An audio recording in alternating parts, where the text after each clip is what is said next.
If you love audiobooks, you have heard the name Julia Whelan because she's narrated around 700 books and counting in all kinds of genres.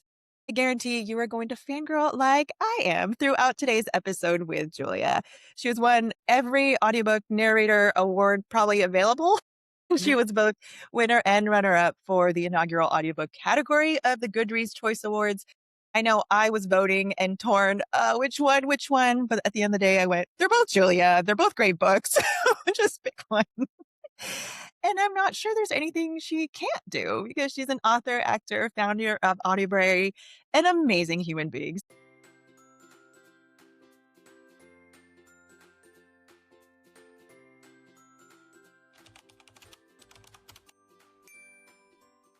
So welcome, Julia. Wow, thank you so much. I don't think it's gonna get better than that intro. I should probably leave now. Oh, it's going to be so good. I can feel it. All right. I had the honor of being part of those live sessions with you a few months back at the Telltale Book Club from my Oxford year, which will touch on all the books and all the fun things about narration. I don't know how much time we have, but we're going to cover all the things. And I just loved you even more after talking to you live. So thank you for doing that. And I'm excited for listeners and watchers, however, people are listening to us, to get to know you more and the voice, the person behind the voice, I should say. Thank you. So I am thrilled to be able to do this, to go even more behind the scenes with you. For those that are perhaps under a rock and have not heard your name before, or they're just not audio people, that's fine too. Um, for those that haven't met you before, can you share your quick story of how you came to where you are? Sure. And by the way, I don't assume that people know who I am because it's a particular type of fandom, and fame, or whatever we're calling it, is so diffused now. Like, we don't share a monoculture anymore. So like there's, some of these video game Twitch players that, like, I don't know anything about that world. I don't know who they are, but they have their fans. So I am an actor, an audiobook narrator, and an author. I started my creative life as a child actor, working since the age of 9. I then left the business and went to college and studied English and creative writing because I had always wanted to write. And so that's really where the two kind of trunks of my, I guess, banyan tree, to extend that analogy, came together. And then when audiobook narration as a concept fell into my lap, it was really the perfect marriage of those two things that I love. So that's how all of that came to be. And as I was building my narration career, I was also doing screenwriting and writing some books.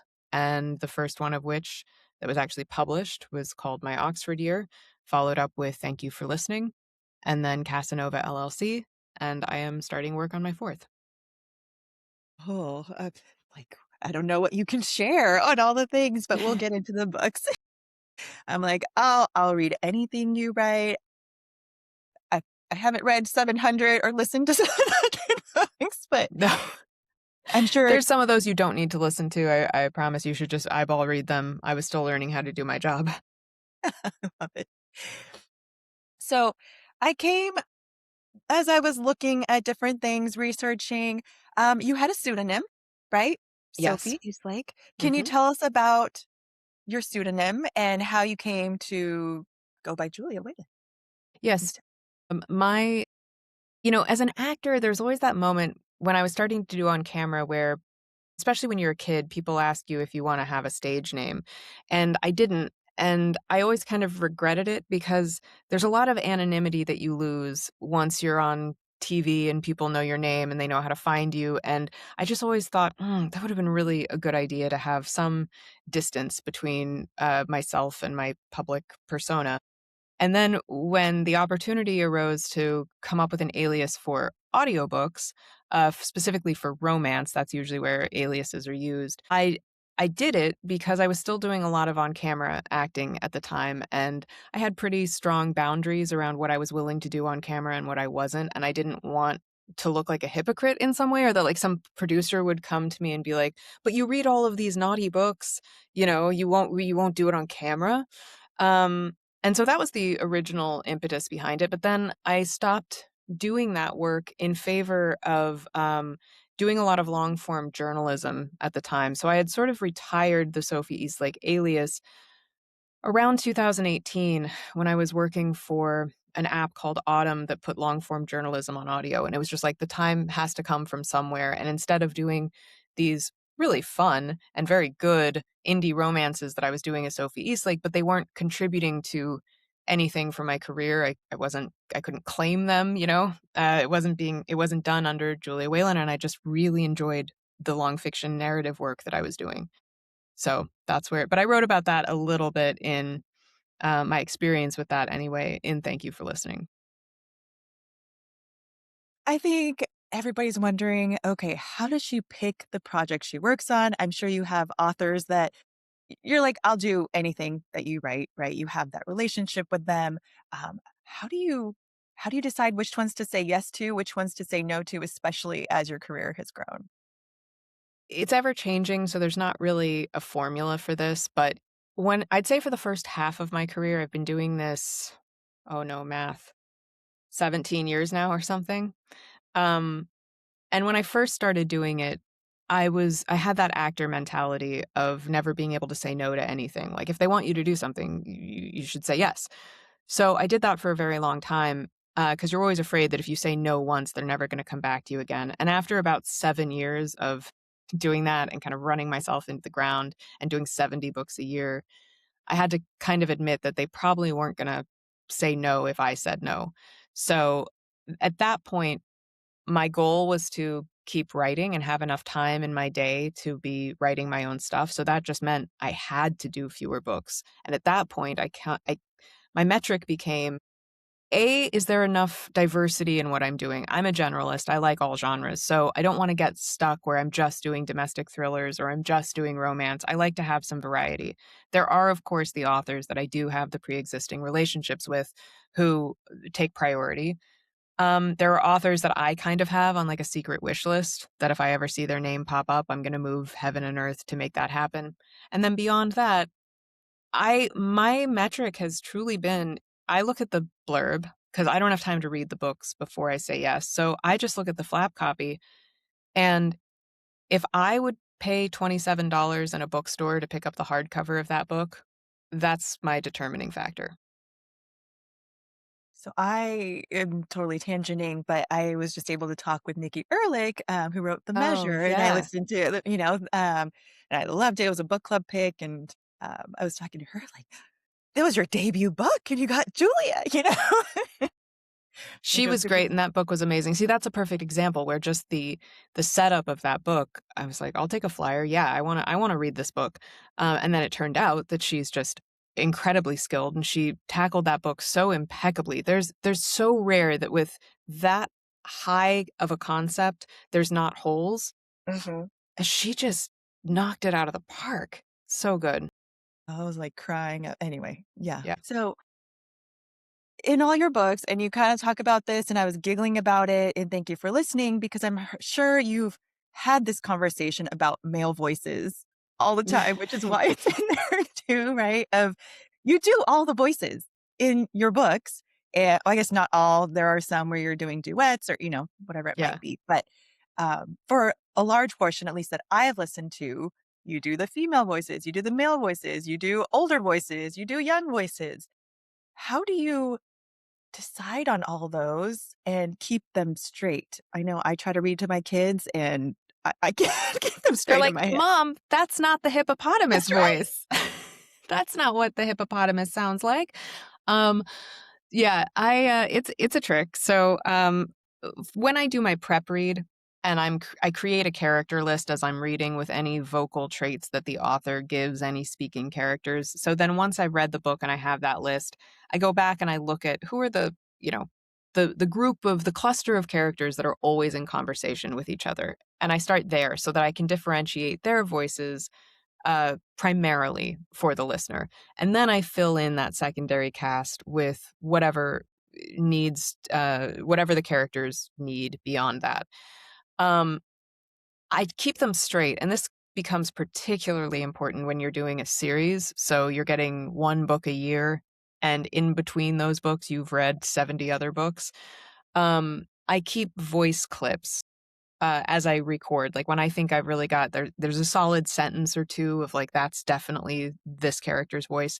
I will clip it and save it so that I can go back and listen to it. And it's not just for series, it's also when I'm doing a book and a character disappears for 50 pages and then comes back, or I turn in the files and then a month later I've got to go back and do pickups, and sometimes it's good to refresh my memory of what I did. I'm amazed, and they're all great voices. Have you always had a knack for voices and accents? It's all of the above.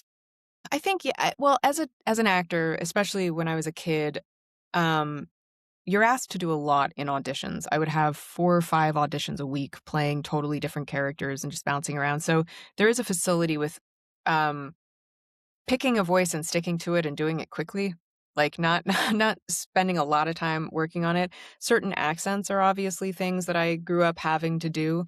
Certain, especially regional American accents, are were definitely part of my wheelhouse. But that's the thing about this industry is that I'm playing characters I would never be cast in real life, right? I'm never going to play the Jamaican grandfather in real life. And so there's certain accents that I definitely had to kind of brush up on and learn, and I still have to. Um, but it's different than being a mimic. I'm not a good mimic, um, and it's different also from being uh, just someone who has a facility with accents, because you don't want to go too broad sometimes in these characterizations. First of all, intelligibility is king. That matters most when you're doing audiobooks. And also not just, like, jumping out of your skin into a completely different voice where that it takes the listener out of it. That's a very delicate balance, and that's something I think we all always strive for, but it's very hard to learn how to do. I'm amazed by it. I can't even mimic, imitate, do accents. My family's always like, "That does not sound like anyone. I don't know who you are." I saw this clip of Trevor Noah recently talking about, because he's known for how, he does voices and he does accents, and he talked about how I'm actually not very good at accents because when I do a voice, I'm imitating someone I know. And because so many people for whom maybe English is a second language have so many other biographical points of reference inside them, or they've lived in different places, or they've lived here for different amounts of time, it's very hard to actually drill down on what is this particular accent always sound like. It's very dependent on character. So I think about that a lot too when I'm putting together something for, like, how would this character may be French, but this is their lived experience, this is their background. So, how would they actually speak? As you have all the experiences, and I know you have always wanted to be a writer, that was interest to you, and this just was a mashing of both of those worlds, and you step back from a lot of the narration so that you can write for yourself too. When did you say, "Yes, I'm gonna write this first book. I'm gonna get it out there. I need to focus on it"? Well, my Oxford year actually has a very different origin story. It wasn't a book that I sat down and said, I'm going to start writing. It actually came through a reverse adaptation process. So that project began life as a screenplay that was not an original of mine, but which I was hired to work on back when I was doing kind of pickup screenwriting work. And through my rewrite process, the producers who owned the property got to know me, and I think just sensed that there was much more to this story than we could cram into a screenplay, and they said, "Do you think there's a book here?" And at that time, I was not right. I had one YA project I was working on. I had a historical fiction kind of trilogy that I was chipping away at. And so writing in this space, in this women's fiction, romance adjacent thing was not what I was doing, but I loved this story so much and I loved what it could be in novel form that I said, "Okay, I'm gonna give this a shot." And then once they sold it, and then once that was gonna be my debut novel, I was like, "Okay, well, now I'm here. Now I'm in the women's fiction, romance adjacent, whatever this is, space. What else do I have in this world? Like, what other ideas do I have?" And I'd been kicking around the idea of a rom-com set in the audiobook space. for a few years as what I had originally conceived of it as an original screenplay, but the rom-com spec market had dried up. Hollywood wasn't making rom-coms anymore, and so I was just like, well, I guess no one's ever gonna get to see my audiobook movie then. And instead I was like, wait, no, it can be a book, and it'll be even better because it'll be for people who already understand audiobooks because they're book people. Oh, thank you. There she is. Yeah, I love it. I love it. We'll talk Yeah. about it. Yeah. Yeah. So that's how my Oxford year came to be. And so it was not the book that I set out to launch my career. I had a very different debut author experience than most people have. In that way, I felt like Thank You was actually my debut. And it was really interesting for me to learn that, like I said, when we had the live calls and you were explaining that, it was actually a screenplay, then it became a book. And I think a large majority of us were going, we like the book better because it gets deeper, it gets, and it's Always, different, yeah. right? Yeah. Yeah, and I mean, I think that that's,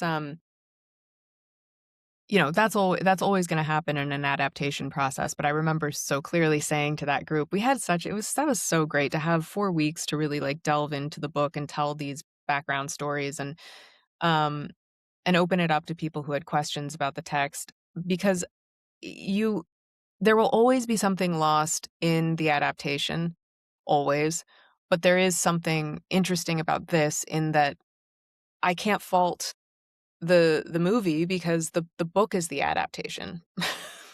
It's me. Like, I changed things. So, that's been a very surreal experience.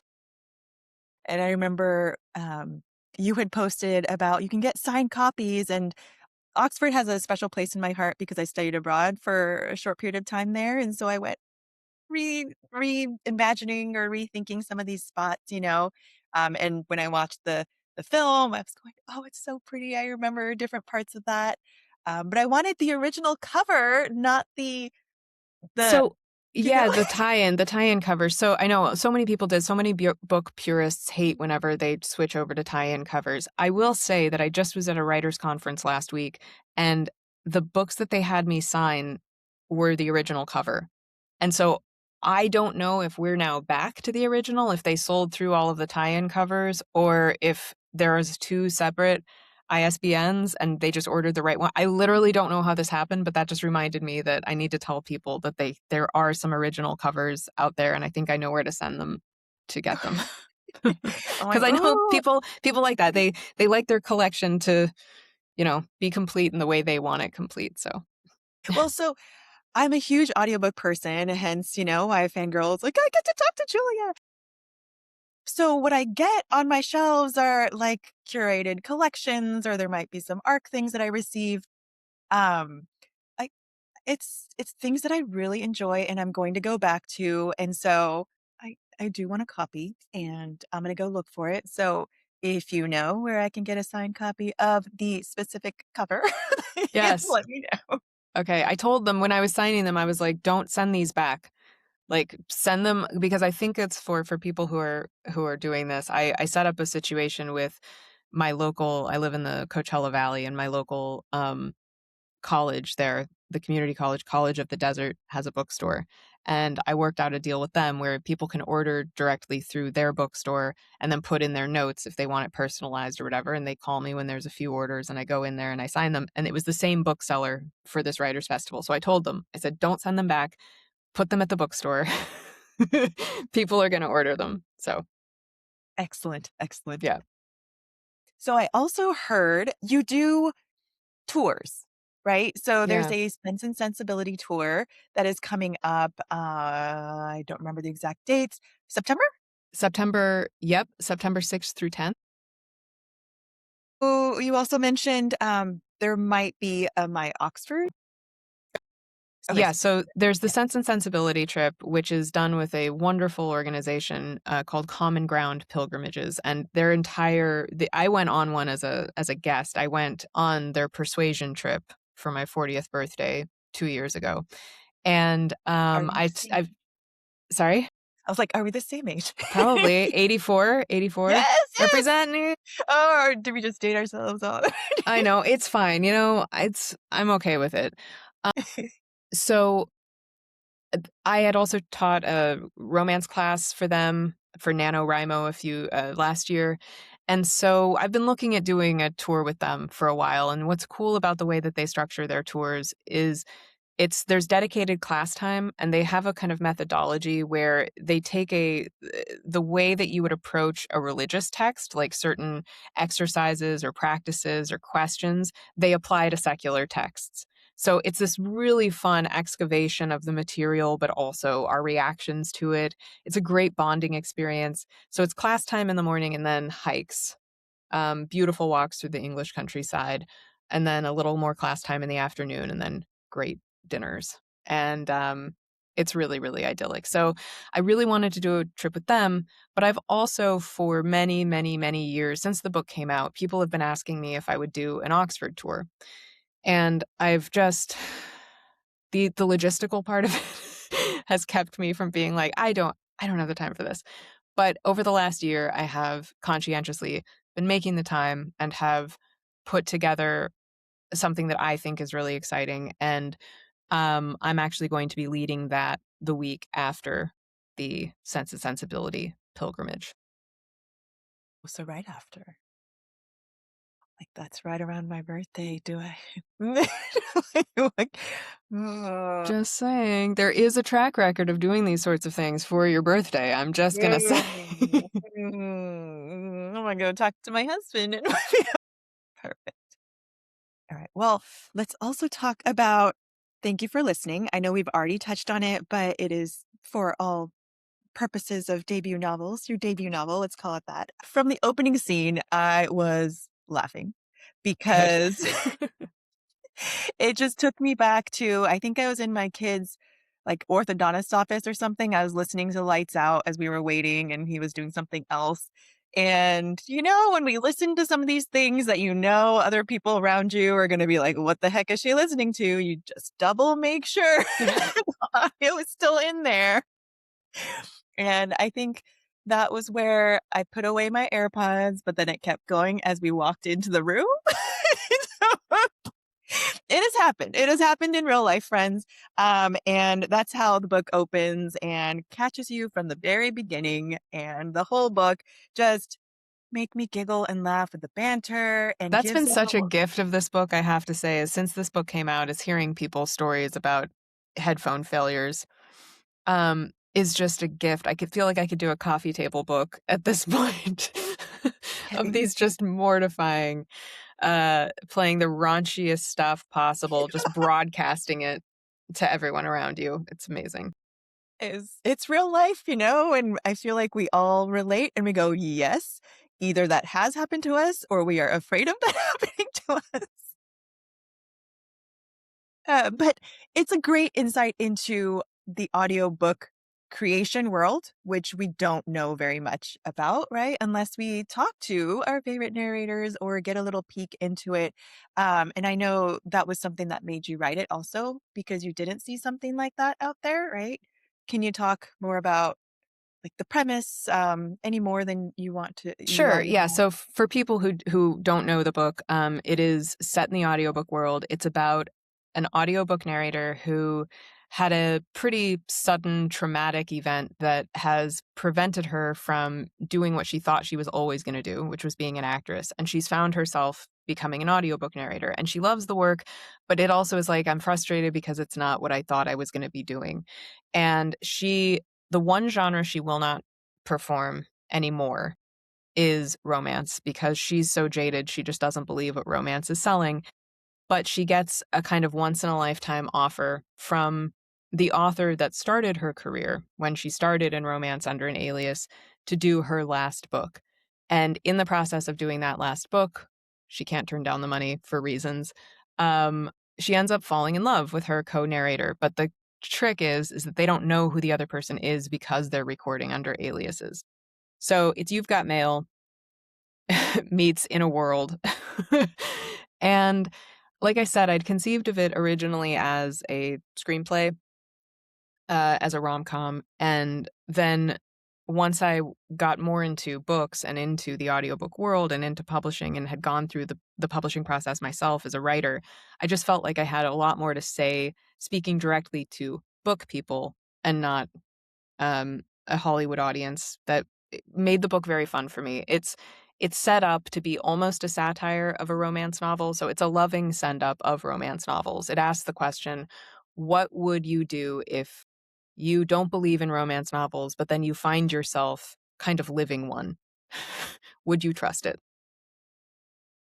And it's hilarious throughout, and I think that's what I love about your storytelling. It wrenches your heart in different places, but it also just makes you laugh out loud as So you're going on this yeah, and it journey. starts out from that to answer the question of like, yes, I absolutely also wrote it because this is a world most people don't know anything about. They don't understand how it works.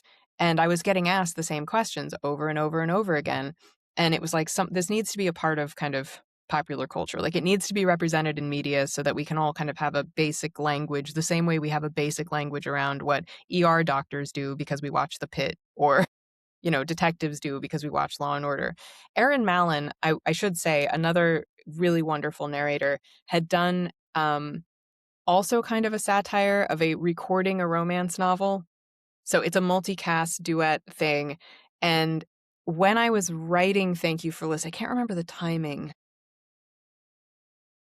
I know that when I was writing it, I told her, I was like, I'm not listening to If These Walls Could Talk because I don't I don't want to have it in my head. But I love that we were both doing this like kind of simultaneously and they were the same kind. Hers is very, very, very funny. Um, and we both had the same kind of impulse of like, let's talk about our bizarre little world. Well, yes. So let's talk about your world because there is a lot we don't know about and how it happens, as well as how you all get paid or compensated. Audiobrary is your creation to kind of address some of the concerns that you have in the industry. So, can we talk Yes. first about how you get paid? Perhaps like intro audiobook narrators, people established like yourself, and then is there a whole different kind of this celebrity tier that is coming in, like a Meryl Streep that comes in? I'm sure that's kind of a Yeah, I very don't know what they different. get. Sure. Yeah. So here's, um, so yes, we have the way we are paid generally, and this is, I always have to kind of separate this to talk about the way most audio publishing happens. When you're talking about indie authors who are maybe finding a narrator through ACX or another platform like that, then you do get into possibly profit share, or they'll pay for production but not the narrator's work, and then they're sharing some kind of profit. So there's ways in the indie world this has always kind of been a model, but in traditional, which is where I spend most of my time and where a lot of production happens, narrators are paid on a per finished hour basis. And that's the way it's always kind of historically been since the beginning of the industry. So that doesn't account for how long it takes to record it. It doesn't account for how long it takes to prep it. I find that the ratio is about 4 hours of work to every 1 hour of finished audio. So we also 10 years ago made a very concerted effort to organize the work under the SAG-AFTRA union auspices so that at least our earnings are going toward health and retirement.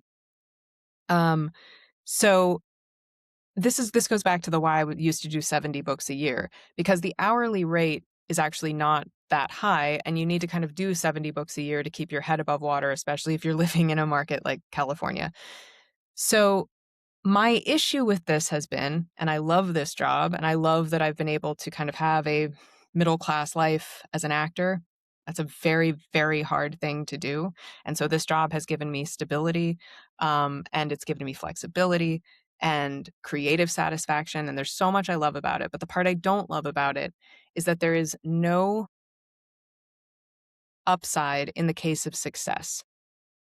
And that is unlike acting. So in most on-camera acting, you get residuals, right? Every time you do a project and then anytime it plays, you get a little bit of money.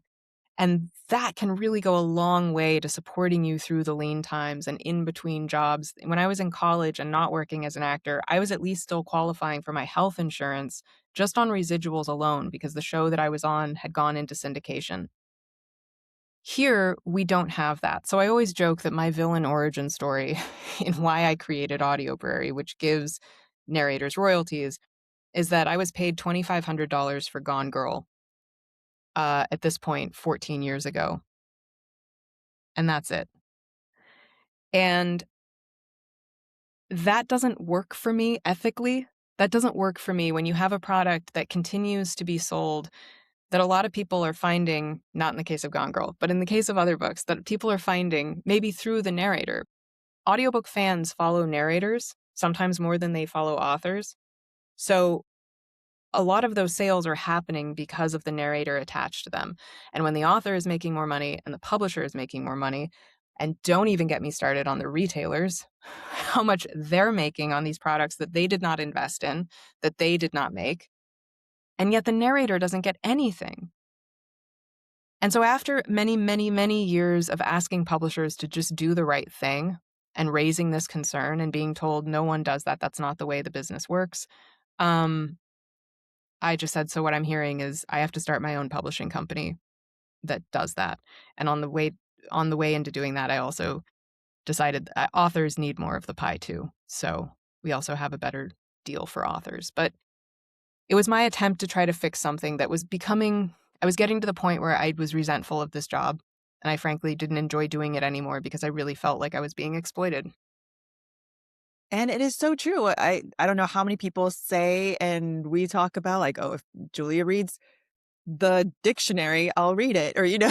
I'll listen to it, or my Yeah. grocery list, or what. Yeah. I don't know how many times I've seen that. CVS receipt is one of Yeah, my favorites. To be I'm fair, like, that's what are very the long. wildest comments you received? Sometimes Yeah, I so think I could have I like an love that. OnlyFans of just reading like CVS receipts in a guy voice. I'm like, maybe that's the path to monetization. Well, I guess that is also why a lot of people have like Patreon or other things, right, to support their. Yeah, absolutely. And the thing is that generally speaking, there are great people in this industry. I love the producers that I work for, the publishers that I work for. These are ethical, smart, thoughtful, humanities-based people. And if you ask them personally if I'm right, they're going to say, of course you're right. But we live in this corporate structure where like 10 corporations own this country, and they will not they will not do this because they don't have to. And it was empowering. It's been so much work. I'm not entrepreneurial by nature. That's not me. So I don't get a lot of joy out of doing this, but I do feel a sense of empowerment that at least we're trying to change things. And can you tell people when it launched? Because I think it's still in the beginning stages of Yeah, we're only 2 years curating in. items, right?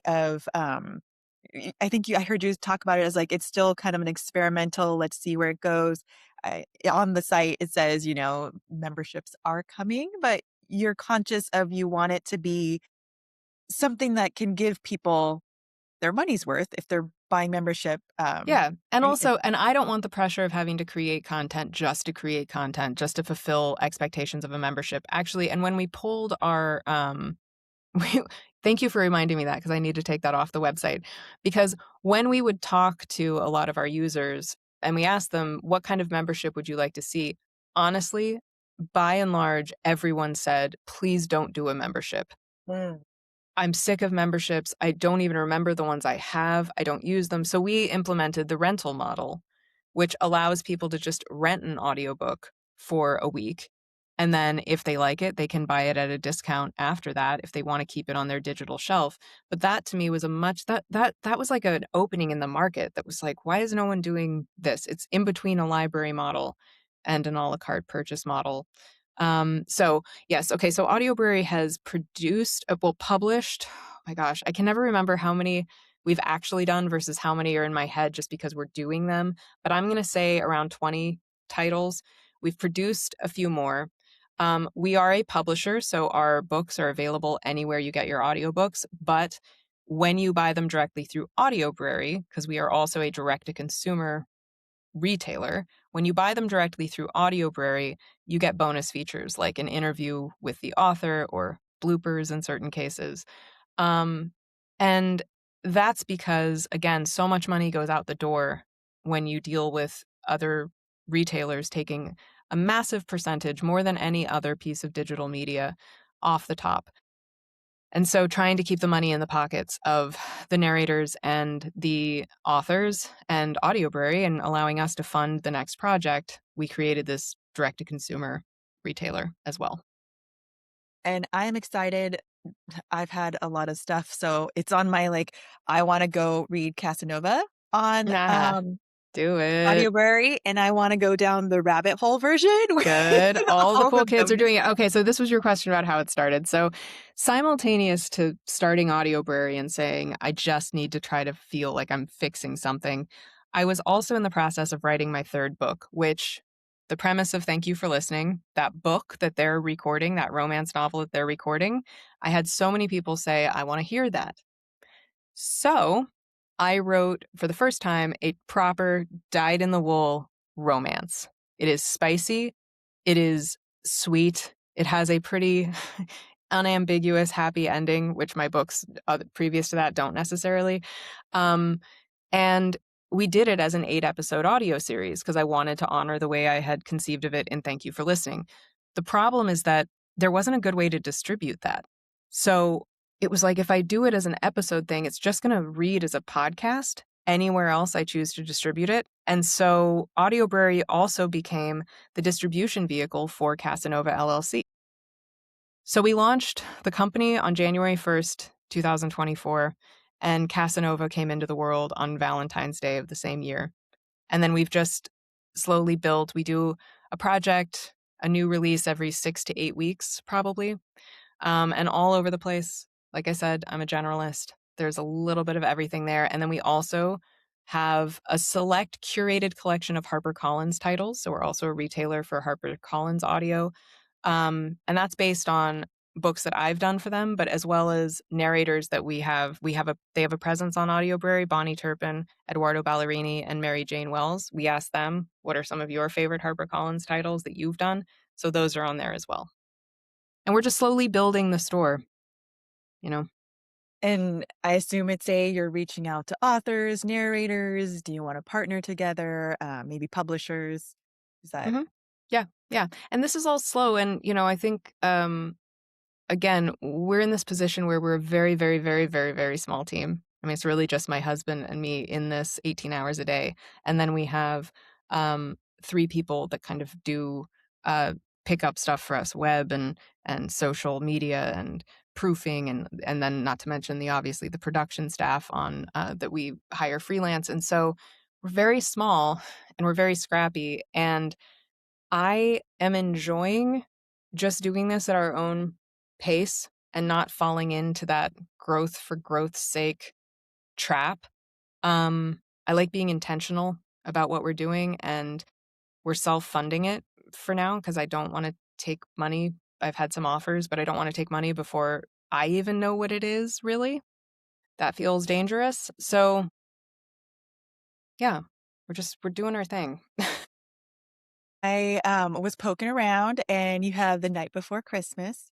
So I had Jeff read to me, right? That was It's Santa. oh, sorry, people. I'm spoiling. I know, last year, that was our first year, and I was like, "I don't wanna do anything else." And I was like, "Why am I reading this? You read it." And it's adorable. It's cute. Great. It was great. I love his voice and the intro at the beginning. It just kind of gives you a feel for what you can expect, right? Of the behind the scenes or a little bit of extra storytelling behind the story. Yeah, there are And some free things in the app, I actually should point that out. So the way that the purchases work, it's like, imagine Audible back in the day when they were before Amazon. You order on the website, and then you listen in the Audiobrary app. In the app itself, you can go in and create an account, and in the app, in the Discover tab, there's some freebies. There's me talking about the company and why I started it. There's me reading the proposal scene from Pride and Prejudice. There's The Night Before Christmas. We also have a podcast in there that's great from the author Ali Larkin and Alice Carbone, and it's and then we just started doing long form journalism again in the form of me narrating Palm Springs Life magazine articles every month. And that's also free. You just buy it through the website, quote unquote.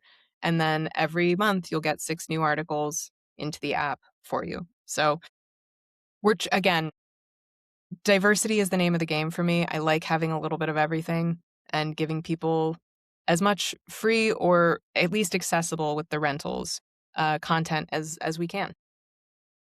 I love the library, I love the concept of Audiobrary, and I'm gonna go rent the rabbit hole version, and then you'll hear from me. You'll Just never talk to me again.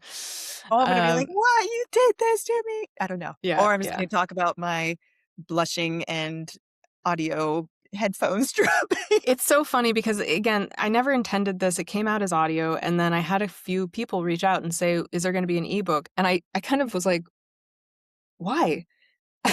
But there are people who actually I learned there are people who are fans of mine who don't listen to audio, they just read my books.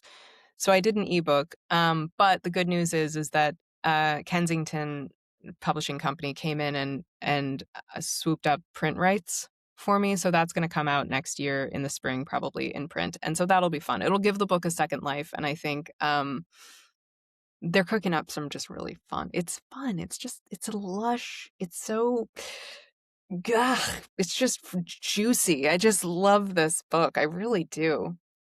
I think it might And be my you favorite. mentioned you're generalist, and I read all genres as well, and so I was just talking to my husband, and he's a huge audiobook person, but he doesn't really read romance, unless I'm like, "Hey, you wanna read this thing with me?" But he read, like, Educated or, some of your other books that, are not particularly romance. He was like, "Oh, okay, that's so cool." Like, enjoy your time. We have a So lot of dad literature on Audiobrary as well because I'm a sucker for dad literature. Like, give me all of the historical nonfiction I can get, please. So there's a it's a weird, very eclectic collection. it's exciting. Go check it out, people. Thank Um, you.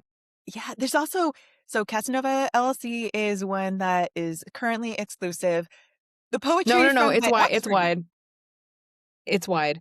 All of our projects for Audiobrary are available everywhere. The only thing is those bonus features. So the rabbit hole edition for Casanova, which is like 5 extra hours of interviews and that is only available through Audiobrary. But otherwise they're everywhere. We don't like to gatekeep. oh, I didn't know Casanova. Because I think I had searched all your things on, like, Libby or, whatever library apps I have Mm, too, but, anyway, I'm gonna go to Audioberry though, because I want the whole rabbit hole. I want the whole shebang, good. Yes. It's really worth it, honestly. and it's $10 for a week. I'm like, "Yes, please take my money, I will." Thank you. But you have poetry for my Oxford year as well. Was that also a reader request of, "Hey, It I wanna" was. It was. Again, for years, people had been asking me, what's the story behind? Because I start each chapter in my Oxford year with a snippet, an excerpt of Victorian poetry. And I had a number of readers say, I would love a book that's just about the poetry and how you chose it. And so, again, this was just a little, no one was ever going to do this. Like HarperCollins wasn't going to say, please be an editor on this like Victorian poetry anthology for my Oxford years. So I just did it. That one I did not do in print or that is only available in audio. But when you get it through the Audiobrary app, each track has a PDF that you can click on to actually read the poem in there. So it's a little interactive. Oh, I'm excited. I know what I'm doing this weekend. It's very nerdy, but I think in an approachable way. Like I used to be an English and history tutor for high school kids. So I know how to make this stuff not dry as toast. So I hope that it's entertaining because it's the story about why I chose each poem. Sometimes when I'm like, I don't think this poem works, but I'll let you be the judge of that. Yeah, it should make Victorian poetry palatable, which it should be. It's so good. I love it. And all these books, we could be here forever talking about them, but it's like something for everyone, and I think we talked about this, I think, in my Oxford year too, because it's hard to place some of these of is it romance? Is it like what category does it fall into? Is it rom-com? But it's not really funny sometimes. It's like really sad sometimes, so I'm feeling this a lot actually recently. I think since the movie came out this summer, so people have found their way to the book. And I definitely am very conscious of how time has moved on. So when this book came out in 2018, it was kind of at the beginning of the rom-com boom. Emily Henry's books weren't even a twinkle in our eye yet. I mean, to go back and think about the fact that I blurbed Beach Read, like she came to me for a blurb for Beach Read because I was like the only person she knew writing an adult, which is amazing. Like that's where we were at then. And so it worked then because people didn't have the expectation that they have now for what a rom-com looks like. And I think if it were being published now, it would probably be a completely different marketing choice. Like I don't think it would go under romance. I think it would just go under general fiction. I think it probably would be hardcover. I think it probably would have just been like a standalone thing. Um and I think that's why that book ends up being kind of a gut punch for people is they go into it expecting what they've read before. That's just not. Sorry. Yeah, yeah. Oh, but I I'm a crier, so, I feel like in all of these, even if it's supposed to be funny and not Yeah. supposed to be super gut-wrenching, I'm still, like, going into work, I'm like, "Okay, I can't read this before work."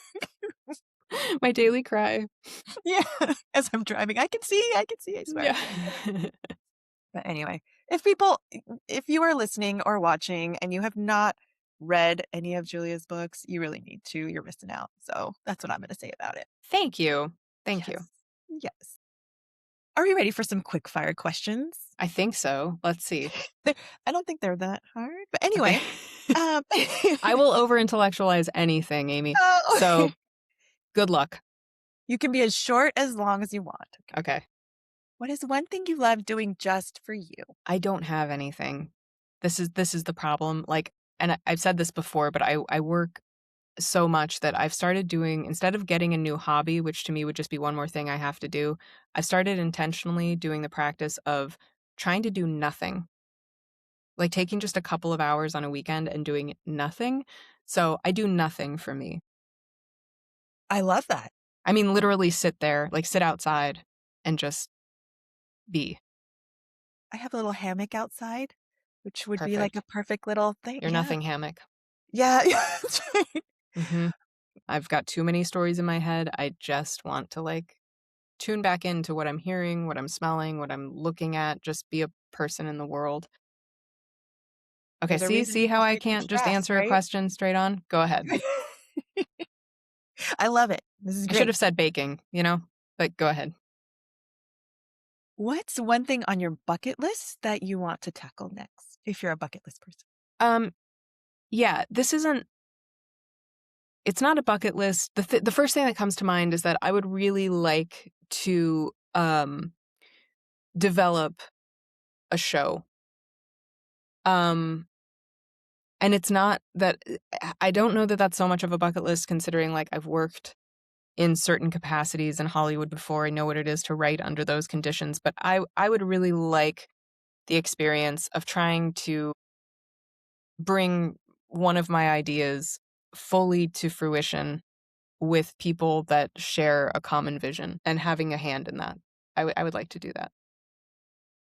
What's the best piece of advice you were given in your career? So I'm just like sorting through my careers. Yeah, all the different turns. Yeah. This is so basic, but I'm kind of allergic to a lot of writing advice. I don't think it's helpful to be prescriptive because everybody works differently. But the one thing that someone said to me a long time ago is just you can't edit a blank page. And I come back to that a lot because I'm not someone who likes drafting. I don't really like that process. I would so much rather be editing. So it's sometimes hard for me to get the motor running because I'm typing, I'm just like, this is terrible. Why am I doing this? No one's going to want to read this. And I just have to tell myself, this is how you get to be able to edit. Gotta have the stuff. Yeah. Yeah. And my last questions. What is one thing you're not good at? I want you to show us you're human because you are fascinated. Oh, there's so many things I'm not good at. I'm really not terribly good at any kind of physical activity. I'm also really not good at math.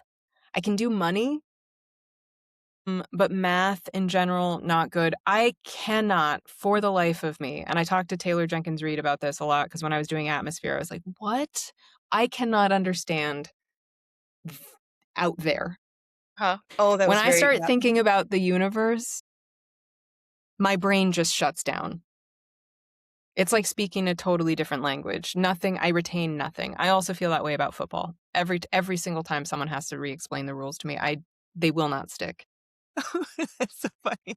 So, yeah. Excellent. See, now we know Julia is human, people. Football, space, math. Science, all that. Yeah, any kind of physical activity. Like, just no. Yeah, perfect. All Yeah. right. Is there anything else you want to leave our listeners with? Any message, any hope, anything?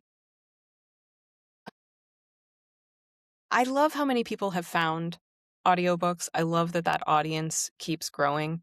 I would ask people because as we move into the future and as synthetic voice starts creeping in more and more into this space, I know for the most part audiobook narrators can be kind of anonymous. Like they're either like you listen and you love it or you listen and you hate it. I would just ask that if you're loving it, take a look at who is narrating that book and do your best to follow them, to be aware of who they are in real life. Things have gotten pretty hard out there for us, and I don't see that getting better anytime soon. So the more that the listeners understand that there are actual people behind this work and appreciate how hard most of us work, um, that's what I would leave people with. Is just being conscious of the art that you're consuming.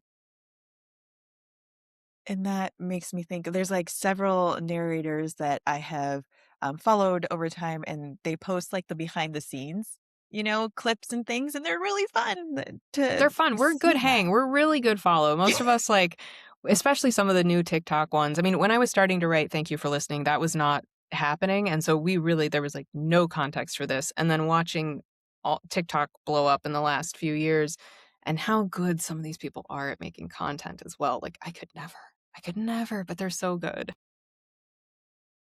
We could talk forever, but I am so appreciative of this time for you sharing all the knowledge and all of this behind the scenes. So thank you, Julia. I really Thank you for appreciate having it. me, Amy. Thank you.